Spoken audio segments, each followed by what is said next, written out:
Capítulo 2. Três velhas senhoras tricotam as meias da morte. Eu estava acostumado com uma ou outra experiência esquisita, mas normalmente elas passavam depressa.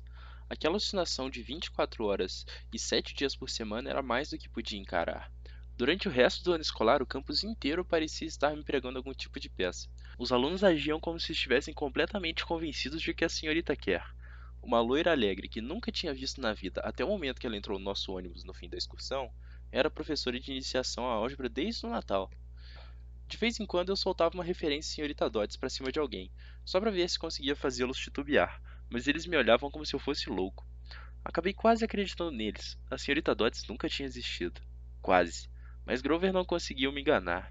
Quando eu mencionava o nome da senhorita Dodds, ele hesitava. Depois alegava que ela não existia.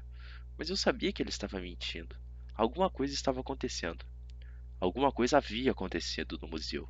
Eu não tinha muito tempo para pensar no assunto durante o dia, mas à noite, visões da senhorita Dodds com garras e asas de couro me fizeram acordar suando frio. O tempo maluco continuou, o que não ajudava no meu humor. Certa noite, uma tempestade de raios arrebentou a janela do meu dormitório. Alguns dias depois, o maior tornado jamais visto no Vale do Hudson tocou o chão em apenas 30 quilômetros da Academia Yance. Um dos eventos correntes que aprendemos nas aulas de estudos sociais era o número inusitado de pequenos aviões que caíram em súbitos vendavais no Atlântico naquele ano. Comecei a me sentir mal-humorado, irritado e na maior parte do tempo. Minhas notas caíram de D para F. Entrei em mais atritos com Nancy Bobofit e suas amigas, era posto para fora de sala e tinha que ficar no corredor em quase todas as aulas.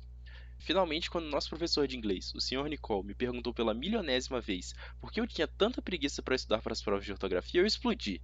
Chamei-o de velho dipsomaníaco. Não sabia direito o que aquilo queria dizer, mas soa bem. O diretor mandou uma carta para minha mãe na semana seguinte, tornando oficial. Eu não seria convidado a voltar para a Academia Iense no ano seguinte. Ótimo, disse a mim mesmo. Simplesmente ótimo. Eu estava com saudades de casa.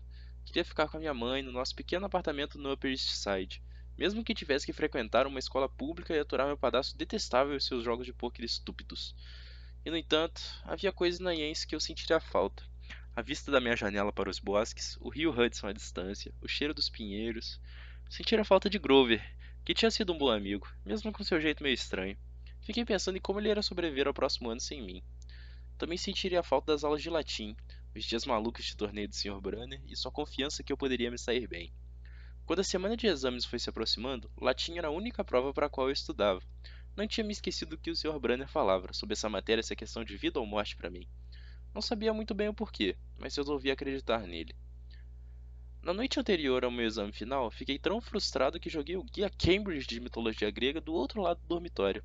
As palavras tinham começado a flutuar para fora da página, dando voltas na minha cabeça, as letras fazendo manobras radicais como se estivessem andando de skate. E não havia jeito de eu lembrar a diferença entre Chiron, Caronte ou Polidectes e Polideuces. E conjugar aqueles verbos latinos. Nem pensar. Fiquei indo para um lado para o outro do quarto, com a sensação de que havia formigas andando por dentro da minha camisa. Lembrei a expressão séria do Sr. Branner. Os seus olhos de 1000 anos. De você aceitarei apenas o melhor, Percy Jackson. Respirei fundo, peguei o livro de mitologia. Eu nunca havia pedido a ajuda de um professor antes. Se falasse com o Sr. Branner, quem sabe ele me daria algumas dicas. Poderia pelo menos pedir desculpas pelo grande F que eu ia tirar na prova. Não queria sair da academia iense deixando-o pensar que eu não tinha me esforçado. Desci a escada para os gabinetes dos professores. A maioria estava vazia e escura, mas a porta do Sr. Branner estava entreaberta e a luz que vinha da sua janela se estendia ao longo do piso do corredor. Eu estava a 3 passos da maçaneta da porta quando ouvi vozes dentro da sala. O Sr. Branner tinha feito uma pergunta. Uma voz que, sem sombra de dúvida, era de Grover disse: Eu estou preocupado com Percy, senhor. Eu gelei. Normalmente não sou bisbilhoteiro, mas desafio alguém a não tentar ouvir quando seu melhor amigo está falando de você para um adulto. Cheguei um pouquinho mais perto. Ele sozinho nesse verão, Grover estava dizendo. Quer dizer, uma benevolente na escola? Agora que sabemos com certeza, eles também sabem. Só vamos piorar as coisas se o apressarmos, disse Sr. Branner. Precisamos que o menino amadureça mais. Mas ele não pode ter tempo. O prazo final do solstício de verão terá de ser resolvido sem ele, Grover. Deixe-o desfrutar da sua ignorância enquanto ainda pode. Senhor, ele a viu. Imaginação dele, insistiu o Sr. Branner. A névoa sobre os alunos e a equipe será suficiente para convencê-lo disso. Senhor, eu Eu não posso fracassar nas minhas tarefas de novo. A voz de Grover estava embargada de emoção. Sabe o que isso significaria? Você não fracassou, Grover, disse o Sr. Branner gentilmente. Eu devia tê-la visto como ela era. Agora vamos nos preocupar em manter Percy vivo até o próximo outono. O livro de mitologia caiu da minha mão e bateu no chão com um ruído surdo. O Sr. Branner silenciou. Com o coração disparado, peguei o livro e voltei para o corredor. Uma sombra deslizou pelo vidro iluminando a porta do Sr. Branner. A sombra de algo muito mais alto do que o professor de cadeira de rodas, segurando alguma coisa que supostamente parecia um arco de um arqueiro. Abri a porta mais próxima e me esgueirei para dentro. Alguns segundos depois, ouvi um lento clop, clop, clop, como blocos de madeira abafados, depois de um som de um animal farejando bem à frente da minha porta. Um grande vulto escuro parou diante do vidro e depois seguiu adiante. Uma gota de suor escorreu pelo meu pescoço. Em algum lugar do corredor, o Sr. Branner falou. Nada, murmurou ele. Meus nervos não andam tão bom desde o solstício de inverno. Nem os meus, disse Grover. Mas eu podia ter jurado. Volte para o dormitório, disse o Sr. Branner. Tem um longo dia de provas amanhã. Nem me lembre. As luzes se apagaram na sala do Sr. Branner. Aguardei no escuro pelo que parecia uma eternidade. Por fim, me esgueirei de volta para o corredor e subi de volta para os dormitórios. Grover estava deitado na cama, estudando as anotações para a prova de latim como se tivesse estado lá a noite inteira. Ei! Disse ele com um olhar de sono. Vai estar preparado para a prova? Não respondi. Está com uma cara horrível. Ele franziu a testa. Tudo bem? Só estou cansado. Virei-me para que ele não pudesse perceber minha expressão e comecei a me preparar para dormir. Não entendi o que tinha ouvido lá embaixo. Queria acreditar que havia imaginado aquilo tudo. Mas uma coisa estava clara. Grover e o Sr. Branner estavam falando de mim pelas costas. Achavam que eu corria algum tipo de perigo. Na tarde seguinte, quando estava saindo da prova de latim de 3 horas, atordoado com todos os nomes gregos e romanos que tinha escrito errado, o Sr. Branner me chamou de volta. Por um momento fiquei preocupado achando que ele descobriria minha bisbilhotice na noite anterior, mas ele não parecia ser esse o problema. Percy, disse ele. Não fique desanimado por deixar Yancey. É para o seu bem. Seu tom era gentil, mas ainda assim as palavras me deixaram sem graça. Embora ele tivesse falado baixo, os que terminavam a prova podiam ouvir. Nancy Bobovic me lançou um sorriso falso, fez pequenos movimentos de beijo com os lábios. Eu murmurei. Está bem, senhor. Quero dizer, o Sr. Branner andou com a cadeira de roda para trás e para frente, como se não tivesse certeza do que falar. Este não é o lugar certo para você. Era apenas uma questão de tempo. Meus olhos ardiam. Ali estava meu professor favorito, na frente da classe, me dizendo que eu não era capaz. Depois de falar o ano todo que acreditava em mim, agora ele me dizia que eu estava destinado a ser expulso. Certo, disse eu tremendo. Não, não, disse o Sr. Brunner. Ah, que droga. O que eu estava tentando dizer, Percy, é que você não é normal. Não é nada a ser. Obrigado, soltei. Muito obrigado, senhor, por me lembrar. Percy, mas eu já tinha ido. No último dia de aulas, enfiei minhas roupas na mala. Os outros garotos estavam fazendo piadas, falando sobre seus planos de férias. Um deles ia fazer trilha na Suíça, o outro faria um cruzeiro de um mês pelo Caribe. Eram delinquentes juvenis como eu, mas delinquentes juvenis ricos. Os papais eram executivos, embaixadores ou celebridades. Eu era um João no Ninguém, com a família de Joões Ninguéns. Eles me perguntaram o que eu ia fazer no verão, e eu disse que voltaria para a cidade. O que não lhes contei foi que arranjaram um trabalho de verão passeando com cachorros ou vendendo assinaturas de revistas e passaram o tempo livre pensando onde iria estudar no outono. Ah, disse um dos garotos. Legal. Eles pararam a conversa como se eu não existisse. A única pessoa de quem tinha medo de me despedir era Grover, mas do jeito como as coisas aconteceram, eu nem precisei. Ele havia comprado uma passagem para Manhattan no mesmo ônibus Greyhound que eu. Então lá estávamos nós, juntos outra vez, indo para a cidade. Durante toda a viagem de ônibus, Grover olhava nervoso para o corredor, observando os outros passageiros. Ocorreu-me que ele sempre agia de modo nervoso e inquieto quando saímos de Yance, como se esperasse que algo ruim fosse acontecer. Antes, eu achava que ele tinha medo que o provocassem, mas não havia ninguém para fazer isso no Greyhound. Finalmente, não pude mais aguentar. Procurando benevolentes? Grover quase pulou do assento. O quê? O que você quer dizer? Confessei ter ouvido a conversa dele com o Sr. Branner na noite anterior do dia da prova. O olho de Grover estremeceu. Quanto você ouviu? Ah, não muito. O que é o prazo final do solstício de verão? Ele se esquivou. Olhe, Percy, Eu só estava preocupado com você, entende? Quer dizer, tendo alucinações com professores de matemática demoníacas? Grover. Eu estava dizendo ao Sr. Branner que talvez você estivesse muito estressado, ou coisa assim, porque não havia uma pessoa chamada Senhorita Dodds e... Grover, você mente muito mal mesmo. As orelhas deles ficaram cor-de-rosa. Do bolso da camisa, ele pegou um cartão de visitas encardido. Pegue isso, certo? Para caso de você precisar de mim no verão. O cartão tinha uma escrita floreada, que era um terror para os meus olhos de Lexo, mas por fim consegui identificar a coisa como Grover Underwood, Guardião, Colina Meio Sangue, Long Island, Nova York, 800 00 90009. O que é Colina Meio... Não fale alto! Ele ganhou.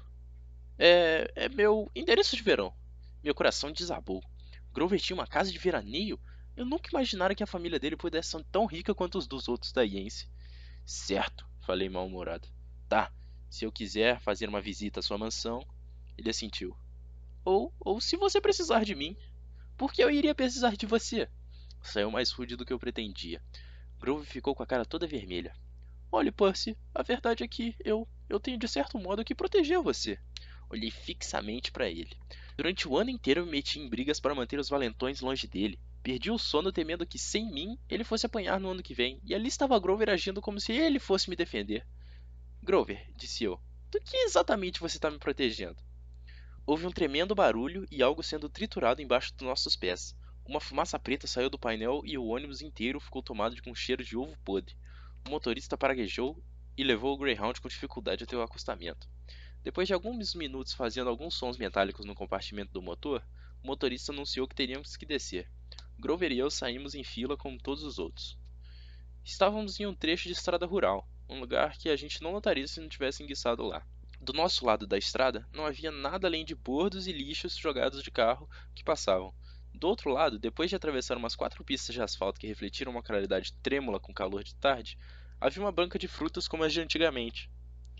As coisas à venda pareciam realmente boas, caixas transbordando de cerejas e maçãs vermelhas como sangue, nozes damascos, jarros de sida dentro de uma tina com pés em forma de patas, cheias de gelo. Não havia fregueses, só 3 velhas senhoras sentadas em cadeiras de balanço à sombra de um bordô, tricotando o maior par de meias que eu já tinha visto. Quer dizer, aquelas meias eram do tamanho de suéteres, mas eram obviamente meias. A senhora da direita tricotava uma delas, a da esquerda a outra. A do meio segurava uma enorme cesta de lã azul brilhante. As 3 mulheres pareciam muito velhas, com os rostos pálidos e enrugados como frutas secas, cabelos prateados presos para trás com um lenço branco, braços ossudos espetados para fora dos vestidos de algodão pálido. A coisa mais esquisita é que elas pareciam olhar diretamente para mim. Encarei Grover para comentar isso e vi que seu rosto tinha ficado branco. O nariz tremia. Grover? Disse eu. Ei, cara. Diga que elas não estão olhando para você. Estão, né? Estão. Esquisito, né? Você acha que aquelas meias serviriam em mim? Não tem graça, Percy. Não tem graça nenhuma. A velha do meio pegou uma tesoura imensa, dourada e prateada de lâminas longas, como uma tosqueadeira. Ouvi Grover tomar fôlego. Vamos entrar no ônibus, ele me disse. Venha. O quê? Disse eu. Lá dentro está fazendo 500 graus. Venha. Ele forçou a porta e subiu, mas eu fiquei embaixo. Do outro lado da estrada, as velhas ainda olhavam para mim. A do meio cortou o fio de lã, e eu posso jurar que eu ouvi aquele ruído cruzar as 4 pistas de trânsito. As 2 amigas delas enrolaram as meias azuis e me fizeram imaginar para quem seria aquilo. O Pé Grande ou o Godzilla? Na traseira do ônibus, o motorista arrancou um grande pedaço de metal fumegante do compartimento do motor. O ônibus estremeceu e o motor voltou à vida, roncando. Os passageiros aplaudiram. Tudo em ordem! Gritou o motorista. Ele bateu no ônibus com o chapéu. Todo mundo para dentro! Quando já estávamos a caminho, comecei a me sentir como se tivesse pegado uma gripe. Grover não parecia muito melhor, estava tremendo e batendo os dentes. Grover? Sim, sim. O que me diz? Ele enxugou a manga da camisa. Percy, o que você viu lá atrás, na banca de frutas? Você quer dizer aquelas velhas? O que há com elas? Elas não são como a senhora Dodds, são? A expressão dele no rosto era muito difícil de interpretar, mas tive a sensação de que as velhas da banca de frutas eram algo muito, muito pior que a senhora Dodds. Grover disse. Só me diga o que você viu. A do meio pegou a tesoura e cortou o fio. Ele fechou os olhos com um gesto com os dedos parecendo com o sinal da cruz. Mas não era isso, era outra coisa. Algo um tanto mais antigo. Ele disse: Você a viu cortar o fio? Sim, e daí? Mas mesmo quando eu dizia isso, já sabia que era algo importante. Isso não está acontecendo, murmurou Grover. Ele começou a morder o dedão. Não quero que seja como a última vez. Que última vez? Sempre na sexta série. Eles nunca passam da sexta série. Grover, disse eu, porque estava realmente começando a me assustar. Do que você está falando? Deixe que eu vá com você para a estação de ônibus até a sua casa. Prometa! Aquele me parecia um pedido estranho, mas prometi. É uma superstição ou algo assim? Perguntei. Nenhuma resposta. Grover, aquele corte no fio significa que alguém vai morrer? Ele olhou para mim com tristeza, como se já estivesse escolhendo o tipo de flores que eu gostaria de ter em meu caixão.